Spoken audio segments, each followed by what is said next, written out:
Bullets dropping bombs on the White House, and the fact that Paul Weller wasn't even on stage for that number shows how determined he is to lay the ghost of the Jam once and for all. During a break in rehearsals, when the PA system was playing up more than a little, Richard Skinner asked Paul and fellow style counsellor Mick Talbot if it had been difficult to reproduce the sound of Cafe Blur live. No, because, I mean, it seems like it's going to be difficult if you look at it just on paper, you know. When you actually come to play it, it all seems to work. It fits for some reason. Although there's quite a lot of different, you know, there's different styles going on, it really does come together.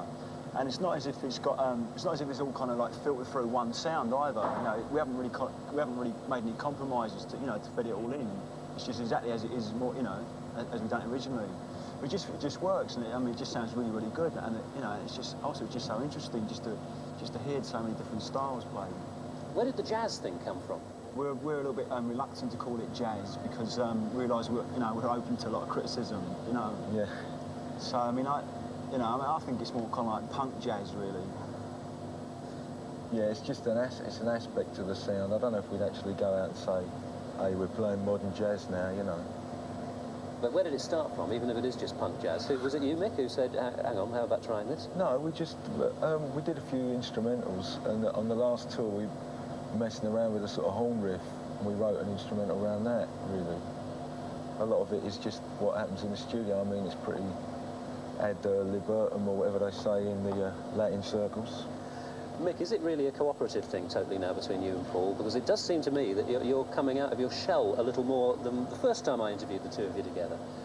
No, his success has changed him, that's why. He's just got more and more egotistical. Yeah.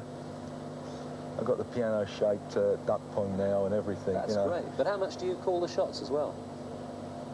I don't call that many shots. I mean, I think Paul's always going to be our writer, you know. He's good songwriter. I don't want to write. I don't want to write. I do want to write. I don't want to play daft songs, you know.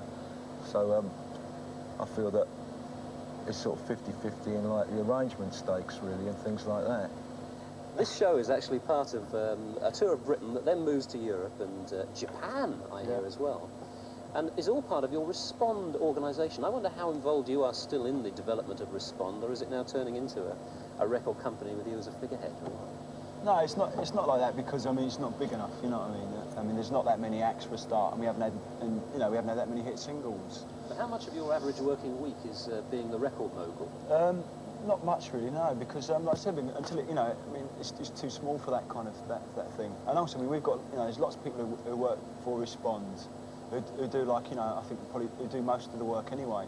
It's just that I've got the overall kind of sound, you know, on decisions. You know, as long as I retain that overall control, I don't mind, you know. And the people who work for it, you know, do a really, really good job anyway. So, but I mean, until it becomes a little bit bigger, I mean, it's not, you know, it doesn't really involve it too much anyway. Because one thing about Respond is that it's not a normal situation where you've got a constant struggle and fight between record company and group. Because you know, the good thing about Respond is that we all got the same goals, you know, in mind. So you don't really get that kind of that frustration, really. A quick look back at the Jam, then. Putting it into perspective now, how do you see the Jam? Was it good, bad, indifferent? Was it worthwhile? I thought it was brilliant, all of it, you know. I mean, obviously we made mistakes, but I mean, I think like the overall thing was so good, and I'm really, you know, I'm just so proud of it. And what about these videos? How come your dad made these home movies? He wanted to originally do blue movies, but his mum wouldn't let him. So he went for sort of sky blue, pink ones. Yeah. Stark realism, I'd say. Carry on up the Jam, you know, and all that. You decided to quit the Jam, to break up the Jam when you did, because you wanted to do more exciting things or varied things. Do you think that the Star Council has actually kind of come up to your expectations? Yeah, easily so, you know. More, I think, you know, we achieved more really than I thought we could do. I mean, I still think, I mean, I suppose one of the greatest things to me is that when I look at the future now, I just think there's so many more things we can do. It's just, I just think there's endless possibilities. Do you know what sort of possibilities? Do you have any distinct idea? Or do you take it as it comes? It's a bit like a musical Kama Sutra, you know. I like that, don't you? I'm glad you stated your position and made it clear. That's very good, yes. Mick, you agree that there's an awful lot of positions to come in the future?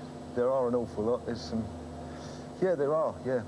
Like, we've got the Swiss thing coming up this year. That's the postcard EP. for this year.